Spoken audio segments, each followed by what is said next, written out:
Hello and welcome to the latest video and podcast from Fantasy Football Scout of the 2022-23 season. Here we'll be considering the best captaincy candidates for Gameweek 36, which is a double game week for Newcastle and Brighton. Handily, I am a Brighton fan and Mark, who is joining me, is a Newcastle fan. As I said, my name is Joe, Brighton fan. This is Mark, who writes for Fantasy Football Scout and is a Newcastle fan. Mark, how are you? Hi Joe, I'm good, thanks. Yeah, how are you? It is very strange having both our teams be the focal point, Yeah. isn't it? Definitely, yeah. So, I mean, there are lots of good captaincy options this week, but I think a lot of people will be focused on the double, which is for Brighton and Newcastle. So, yeah, it is a bit unusual. We don't usually get that. I usually do, say, a video. Well, actually, I do the team news with Neil, but we talk about all the teams there. So we're not focusing just on the captaincy. And also when I do the other video during the week with Tom, looking at goals imminent and predicting future returns and things in FPL. He's a Villa fan, and Brighton and Villa just don't come up in the conversation too much as a pairing. No one really cares about them. I don't think they ever really get double game weeks together. But here we are. So yeah, let's move on. So we've both done a little bit of research, digging in this. We've both got our own views.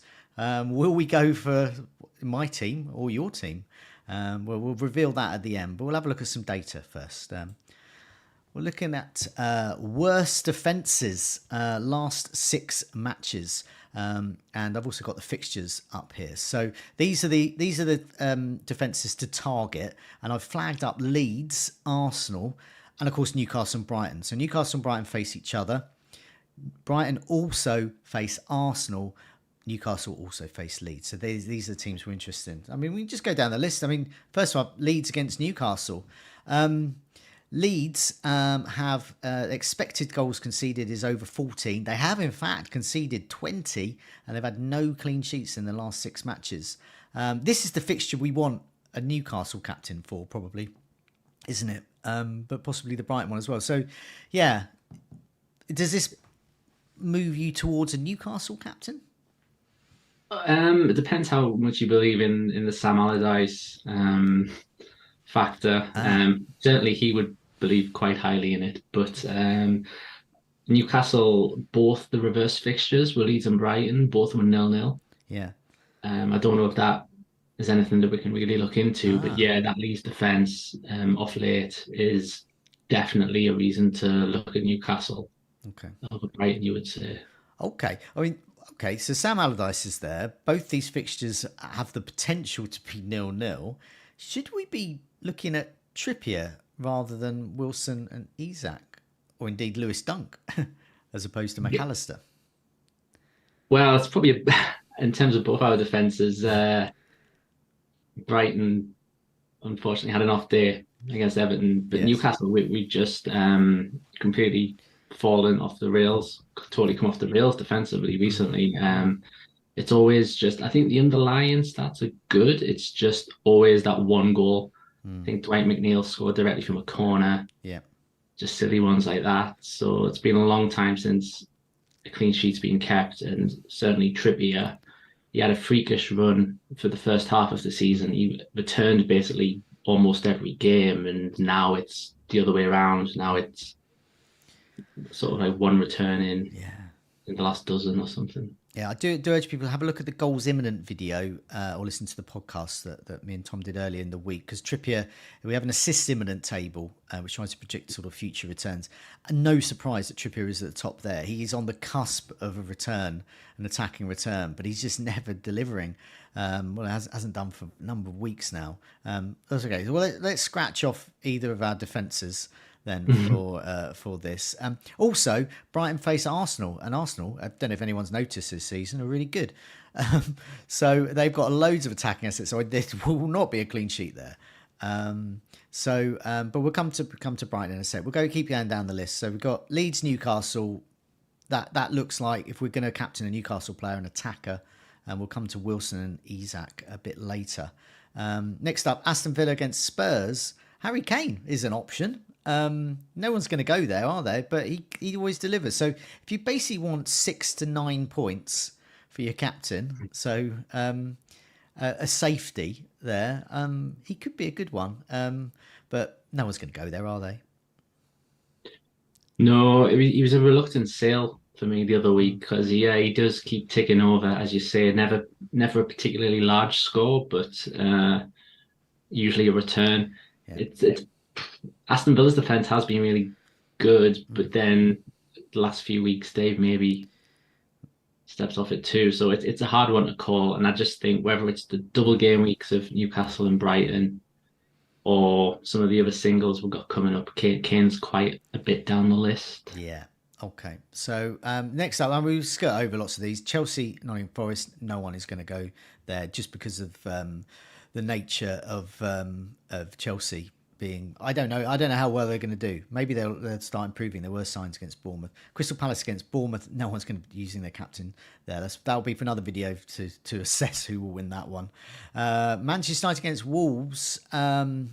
Manchester United's form, that's going to preclude Rashford and Fernandes for now. But they are playing Wolves and it is at home.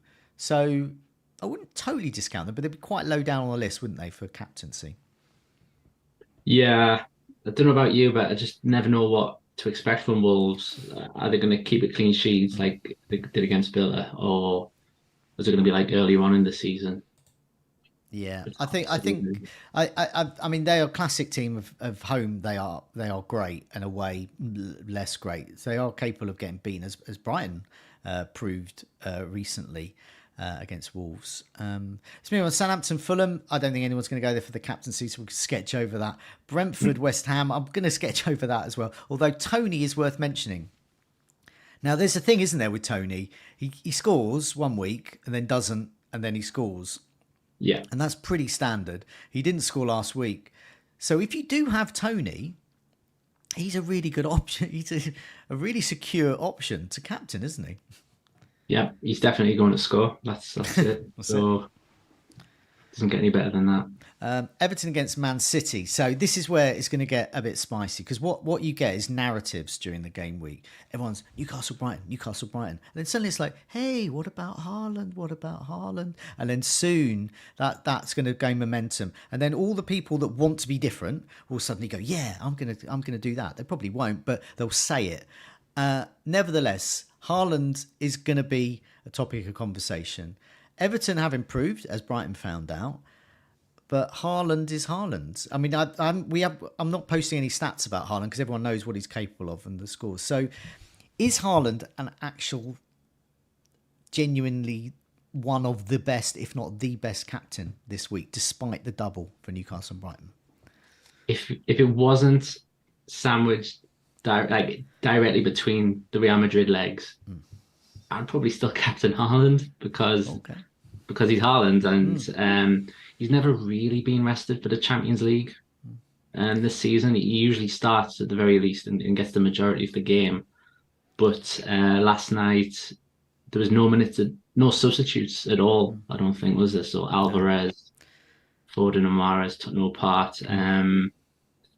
Grealish took quite a big bash in the early stages of the match as well. He seemed fine afterwards, but just goes to show they might not take risks. So Haaland's minutes could be reduced, I guess. Could be. We've sort of speculated about that before, and then he starts. So he seems to be fairly secure-ish, but maybe this is the exception. And it's Real Madrid on the Wednesday, so there's only a 3-day turnaround for that. So it's tough because his effective ownership's probably still going to be above 100%, but so it's not going to be. Do you think it's going to? Because it's been about 190% around where I'm ranked at the moment. Most weeks, that's pretty much everyone's got him and everyone's captaining him. So yeah, what do you think it? I mean, what could it be? 120% maybe. Something like that. Some people still will, whether it's a team that's inactive or whether some people still just have faith that he'll start. Yeah, it probably will. Okay. Sort of early hundreds, but he's Haaland. He's phenomenal. but we just don't know. Okay. Next up, Arsenal Brighton. So this is the first of Brighton's 2 matches, and a chance to welcome everyone who's joined us early in the live chat. We got Garrick Fries, FPL Springbok, Francis Edwards, Chris Pope, John Cahill, Colm, the Dickers 67, Kareem, Kyle, Ballroom Jam, and many more. Thanks so much for joining us. And I wanted to go back to one of you here who said something quite interesting in the chat. Well, all of you are saying interesting things in the chat, obviously, but Garrick has stood out here. Garrick Fries has said that he's just seen the highlights of Brighton versus Arsenal in the reverse fixture this season. Goals and chances galore, and expected goals conceded of 2.88 versus 1.15. Basically, they're going to concede. So Arsenal's defence are going to concede. Brighton are going to concede. There's going to be goals. This could potentially be a good fixture for not only the Brighton assets of Matoma and McAllister, because Solly March is looking like he's out for the rest of the season, but we don't know at this stage, but it's looking injured. But also Arsenal assets as well. Odegaard, Martinelli, Jesus.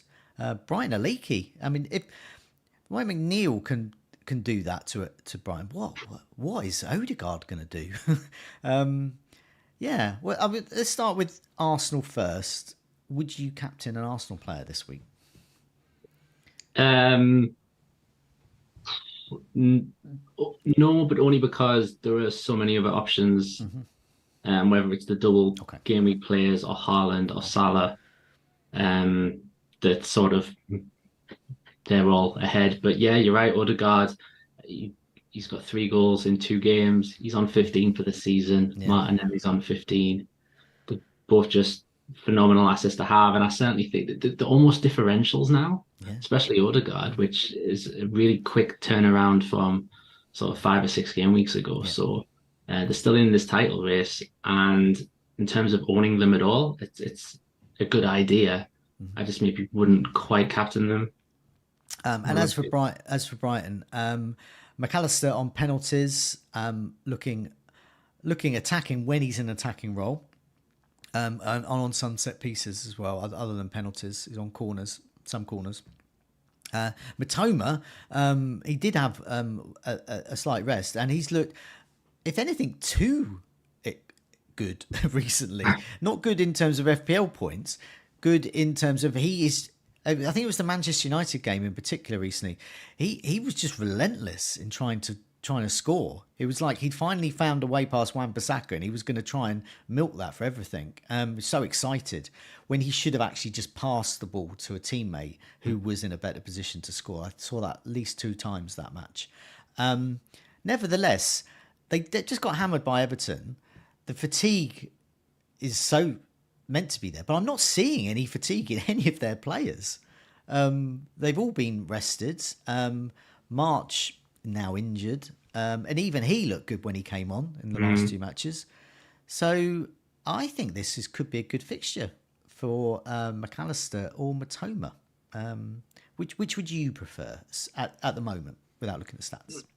Well, as a McAllister owner, it's almost sort of given up on him recently, and then for 2 weeks in a row he scores and turns a red arrow into a green. So I'm very, very thankful to the guy. The stats have looked good, to be honest, because he's got the most goal attempts in the whole league since game week 23.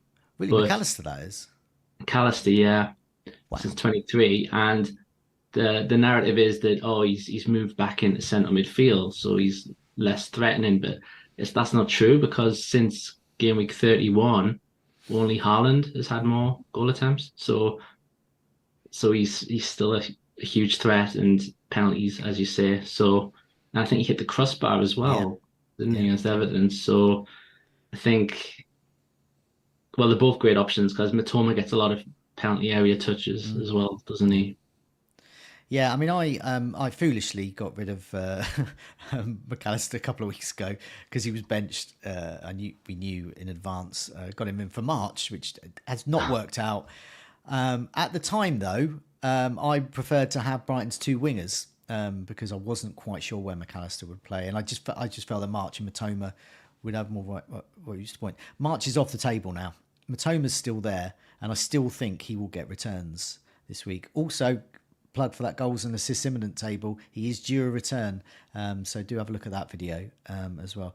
We're going to skip Newcastle Brighton because we've spoken about Newcastle and Brighton options, and then we'll talk about some of their assets in detail in a sec. We'll look at their expected goal involvement stats. But the last but not least, Leicester, whose defence is, according to James Maddison and anyone else who's got a brain, their defence is rubbish. And Salah's in form. Liverpool are away though. I don't own Mo Salah, and he is an absolute genuine single game week captain over any double game weekers. Do you think this week, given the fixture? Yeah, the more I think about it, the more I'm tempted to just go Salah over the double game weekers because he has the form, 7 goals, 7 matches. He's back to scoring penalties again, but Liverpool are hunting down that Champions League spot, and as much from a Newcastle perspective as I really want Leicester to do us a favour on Monday night, that defence is awful. No clean sheet since November. They've just conceded 5 at Fulham. Yeah, you were talking real Hall potential with Salah. While there are doubts over the Newcastle and Brighton play twice, but there's also sort of counter arguments to that. But Salah, really, I don't really see a counter argument. So a couple of people in the live chat are saying, well, Cornell is saying I need a differential captain. Well, there we go. We've just given you one. Salah, you'll be getting 200% of his points if you captain him, and he will not be a widely captained, so widely owned still, but not widely captained. So there's your differential there. John Cahill says Jota, and Kareem says do not captain Salah away from home, and I do sort of echo that because a lot of those goals that you've been mentioning, 7 goals in 7 games, a lot of those have been at home, haven't they? Yeah. Okay. Yeah, in fairness, that is true. As a veteran of captaining Salah for his penalty miss away to Bournemouth, or in fact owning him that week rather, I've gone off him away. Yeah. I'm scarred by that. Was it last season or the season before where I think he missed a penalty away to Leicester? Yeah, wasn't it? It was actually, and it was the first time I think he came away with 0. And I think it was the first time he had come away with no return.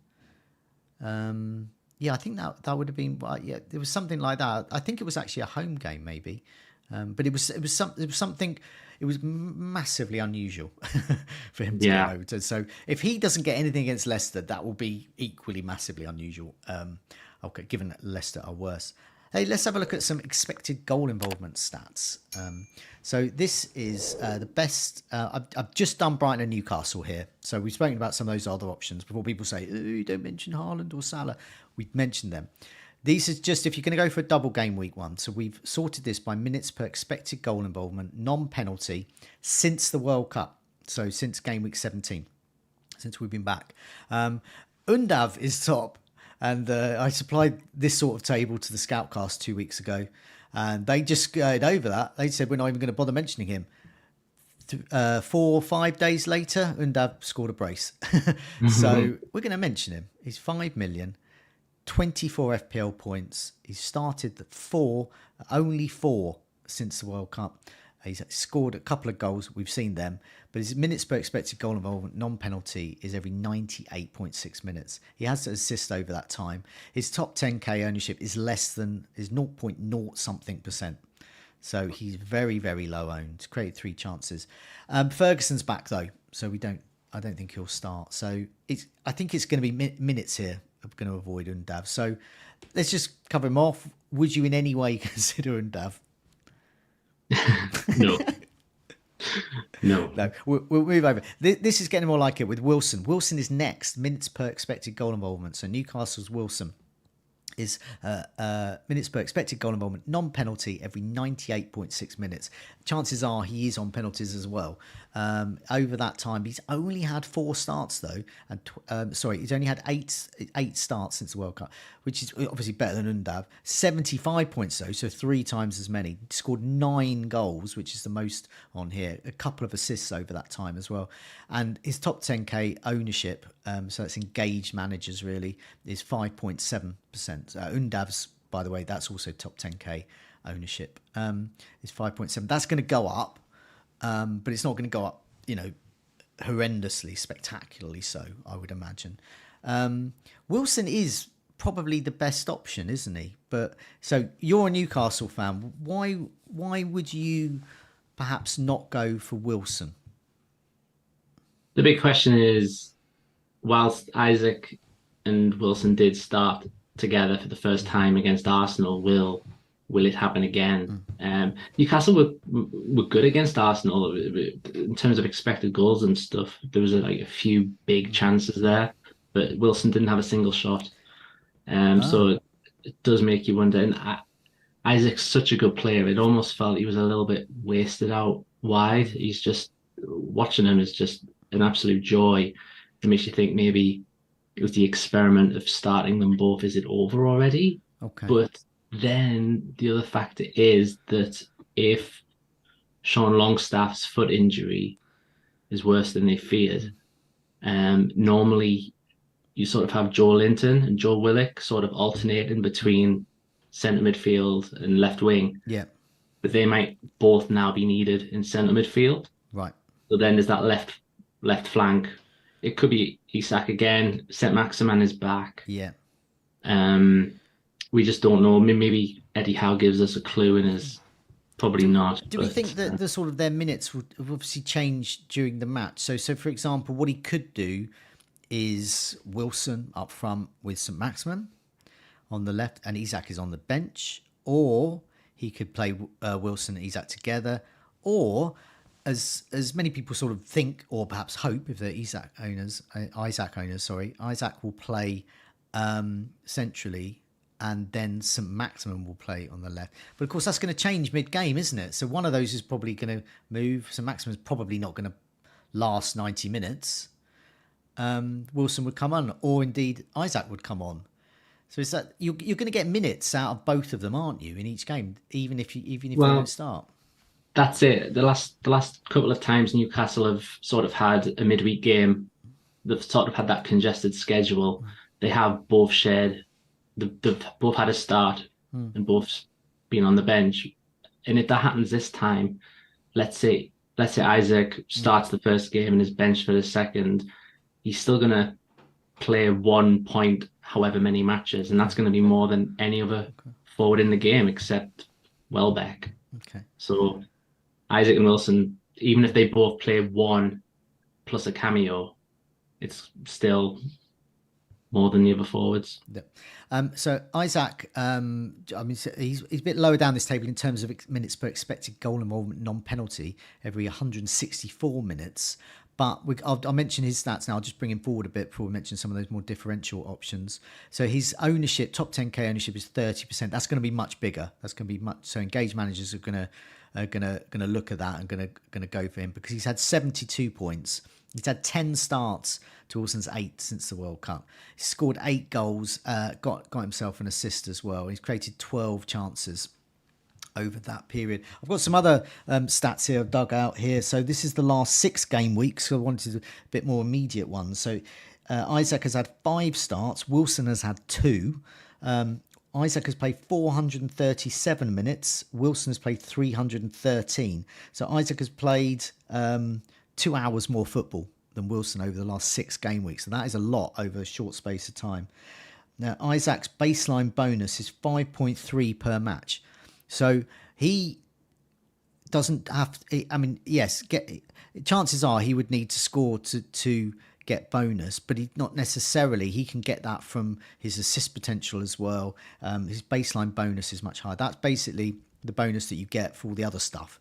Not scoring, not clean sheet, not assisting. It's the tackling, the creating chances, passing, those types of things. Wilson's baseline bonus is 1.5 per match. He's got to score. He has to be. If he doesn't score, he's not going to get. It's very unlikely he'll get bonus. He'll be trumped. Having said that, the defenders aren't getting bonus because, as you pointed out, they're not getting any clean sheets at the moment. But that says to me that puts me in, swings me more into Isaac, because he's got more routes to points and more minutes, significantly more minutes than Wilson. Whereas Wilson is goals or bust, basically, isn't it? Yeah, that's basically it. And I think whilst Isaac has a solid chance of starting both, I think Wilson has a small chance of starting both, and that could be it in the end. Just who do you expect to play more minutes? I've flagged up another player in this list before we look at some of those differentials, and that is at the moment to 23.8% owned in the top 10k. McAllister, who has scored 2 goals.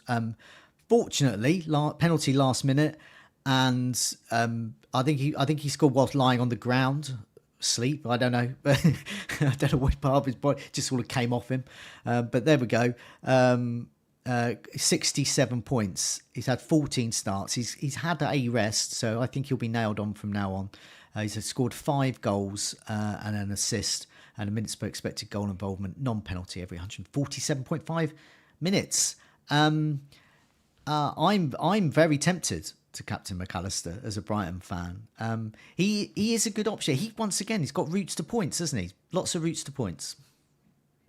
Yeah, as I said with stats earlier, he's not bad out, sort of away from penalties. In open play, he's producing, and penalties he's producing. So, and did you say he's going to be on more set pieces now as well? So, he already is on some set pieces. Yeah. Gross, but March took a lot as well. So McAllister will take some. He's taken some corners so far in the last 6 weeks. So yeah, he's a really good option, and he's got the form. He's had his rest. Yeah, I really like him. Excellent. We've got some differentials. Kareem has pointed out why Joe Ellington is not on this list here, and I don't think he quite reached the minutes per expected goal involvement non-penalty there.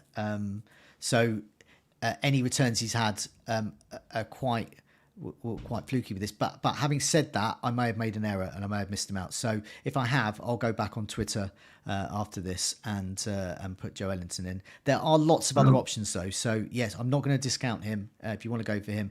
And I think some of those would be Willock, who's not on this list. He didn't make the minutes per expected goal involvement either, but he is a good option. We mentioned him on the Goals Imminent video, so we have other videos and podcasts and articles that spring up these people. But other Newcastle options, Murphy as well, is 46 FPL points over since the World Cup. So there are other options as well. So there's some of those names that have been mentioned in the chat. Some of the names on this table as well. Some of those mentioned on our Goals Imminent video earlier in the week. Okay, so here's the question for you as a Newcastle fan: if you're not going to captain Wilson or Isaac, which would be your third choice Newcastle captain? Well, first of all, Murphy would be rotating with Almiron. Now that Almiron's back, so not him. Yeah, both the Joes, Willock and Linton, been writing about them recently because they're both kind of in form a bit. Joe Linton was bought as a forward, so even though he's used in midfield more often these days, he still does have that instinct in him, and he scored, I think, 4 goals since Gameweek 29. Yeah, and Willock's, they're both in form, but as I mentioned earlier, that there's a chance that they might both be kept in central midfield if Longstaff's out, so that could restrict whoever. They sort of take it in turns to go on the left, but that might not be happening anymore. I think I would probably pick Joe Linton. Okay. As I said, this is other videos will have like Willock in and Joe Linton, but this is since the World Cup we're looking at there. So that's going to be, if they're not scoring every match or so, they're going to keep falling down this list as well. And also Willock has been in and out of the team periods, hasn't he? Since the World Cup, he's not totally nailed on, Willock. Not totally nailed on. He he does start more often, but when everyone's been fit, when Longstaff's been fit, it has sometimes been 4 people to fit into 3 spots. Okay. But yeah, we'll just need an update from Eddie Howe on that. And say it's only Sean Longstaff, which shouldn't mean much from an FPL perspective, No. but the impact of what Howe says about his injury could affect Isaac and Wilson, as well as a differential like Joe Linton. It kind of hinges on Longstaff a bit. Okay. I mean, who would have thought Sean Longstaff would have been pivotal to our double game week plans? But here he is, whether he's here or not. He's the Heathcliff from Wuthering Heights of FPL this season. Even when he's absent, he's still on our minds. So we've got Welbeck is another option here. He would be the first choice striker. 49 FPL points, 8 starts, 6 goals. Minutes per expected goal involvement, non-penalty every 109.5 minutes. Just finding Ferguson every minutes per expected goal involvement every 143 minutes, 46 FPL points. He has had 7 starts, 4 goals, and as it was pointed out in the live chat, Lennox has put out that Brighton do look better when Ferguson's in the team. Yes, he is. He's not just that striker. He is that sort of pivotal role. I think they look good when Welbeck's in the team as well, though. But I do agree with that. I think Ferguson's probably our best striker at Brighton. So yeah, I think he's good. He fits in. So you've got Greenwood. Lots of other people have got Greenwood. He fits into a lot of structures quite nicely, actually, doesn't he? Those who've got a cheap forward. Yeah, I guess the problem with Brighton in a way is that you can only have 3 players. And the Steele, Stupinian, 3 midfielders. It's kind of hard to find that vacant Brighton spot. Although, if you own March and you've got Greenwood and you have some money in the bank, if you've rolled a transfer and you have 2, one you could go Ferguson and then you can get a Joe Ellington, you could get a Willock. You could go for a Newcastle player. So some of those names mentioned in the live chat and here will be good. And Matoma we've got to mention as well, and Gross at the bottom of this table in terms of minutes per expected goal involvement. But Matoma, 102 FPL points since the World Cup, 18 starts. He's nailed 6 goals, 6 assists. I should captain him. As a Brighton fan, he's the most exciting player Brighton have had for years. And I think he's looked good. And he's due a return, according to the stats. I think Matoma's really a good option. And Gross as well is your differential. Because Gross is owned by no one. 0.0 something %. I was going to ask you about that because he sort of ticks 2 boxes. He has the double game weeks, but he also has differential potential at this time of the season, so that's quite exciting. If March is injured, does Gross play? Does that change his position? Well, I think at the moment, Gross can play anywhere. He's just one of those players. But no, I suspect it will be one of the younger players replacing March on the wing. And if Veltman's not around, Gross will play at right back. If Veltman is around, Gross can play attacking midfield. He can play defensive midfield, central midfield. He could slot alongside Casado or Gilmore can. Lots of options there. Gross will play, you just don't know where. And he is also on set pieces. He's second in line to take penalties, and McAllister's not on the pitch. Which is rare, but he does take corners, so he's got strong assist potential, and he did get quite a mega haul against Wolves. So that 3 goals, 4 assists over since the World Cup, not to be sniffed at. So I think he is a good differential option there. But it's those fixtures. They play Arsenal and they play yourselves at Newcastle. So putting all of that in mind, all of the great input we've had from the live chat with players like Willock, Joe Ellington, some of the names that we're putting forward here, looked at the fixtures, it's time to sort of sum up finish off and look at our top 3 picks. So what I'll do is I'll put those up here, and then I'll go. You can go first, and then I'll explain my ones. Spoiler alert, they're similar. So you go with yours first. Then who are your top 3 in order? Well, despite all the praise from McAllister, after Isaac first choice, Wilson second, and then I went for Matoma as number 3. I don't know if part of that was to be slightly different to yours, but that is slightly different. So I mean, just to address that, Newcastle. See, I think this is important. Brighton and Newcastle fans. We're getting to that time in that season where sort of sentimentality and things do come into things. Just finally, your final thoughts on why Isaac. Sorry, I keep saying Isaac over Wilson. Why would you definitely do that? Because I feel like he's more locked in as first choice. Okay. Yeah, if they were both given equal minutes, it really would be a coin toss. But I just think Isaac is the first choice, and Eddie Howe sort of felt the need to start them both against Arsenal because Wilson's form couldn't be ignored. Yeah. But they didn't score. Yeah. So if he's reverting back to one of them, it's most likely Isaac. Okay. And that's why. And Matoma's your Brighton player choice if you have to go with the enemy. Well, no, there's no rivalry between Newcastle and Brighton. I mean, I suppose there was briefly when we were both in the Championship. We were going for the Championship. We both got promoted, but Brighton sort of gave up once we got promoted. I think we lost all our games after that, and you're so far away. We're not. Yeah, it's just not a rivalry. Definitely not local. I don't think there'll ever be a Brighton Newcastle rivalry. So my picks are Isaac, Wilson, and then McAllister. So McAllister would be my Brighton player of choice. I agree with you with Isaac. It's just that breadth of points. If those games are tight, they're going to rely on a bit more assist potential. They're going to rely on a bit more versatility. He can play out on the wing. He can play up front. And yeah, I mean, just the old eye test. I mean, they both look good, but Isaac, he's like your Matoma. He's one of the best players you've had for quite a while, I would say. I suppose Bruno Guimaraes would be.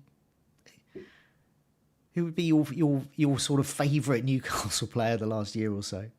Well, for so many years, the only player we had really was Saint-Maximin. So he's got a place in the heart for sure. Yeah. We were a one-man team. But yeah, you got Guimaraes, Isaac, Joe Linton is sort of, I think we love him as well. Yeah. It's quite nice to have several options. Okay. So that's my decision there. And Alexis McAllister is my top Brighton choice. That's not to say I do think Matoma is the better player. He's a more exciting player. But I think just in terms of FPL captaincy, double game week, he's on pens. He can score. He can assist. He is all over the place, all over the pitch, that is, not all over the place. And he's, and I just feel that he would have routes to points, as has been shown in the last 2 weeks. And he was a reluctant sell for me a few weeks ago because I just thought I'll go for March because he's going to play over McAllister. So I do think McAllister is marginally the best captaincy option. That's not to say the best FPL option at Brighton, but the captaincy option for this potentially tricky double. So that's my thought there. I hope we've given people some food for thought there about their captaincy picks. We've got lots more videos and podcasts coming up later in the week. Burning Questions, which is usually at this time on a Wednesday, is moved to Friday midday. It's going to be recorded as well because Praz, Andy can't make it this week, so Praz is there with a guest. So I'll let him reveal all on his social media and on that video as well. And we've got tons more. Marc, thanks so much for joining me and revealing your captaincy picks and giving that Newcastle insight as well, because it is really good to get the fans' perspective, as well as someone who writes about fantasy football, which is a rare thing, or less rare with us, because Neil is the editor, is also a Newcastle fan, so it's still rare. Still two of you. But yeah, thanks a lot for joining me. Take care. We'll see you again soon, and good luck to everyone with your captaincy choice. See you soon, Mark. Yeah, see you later. Good luck.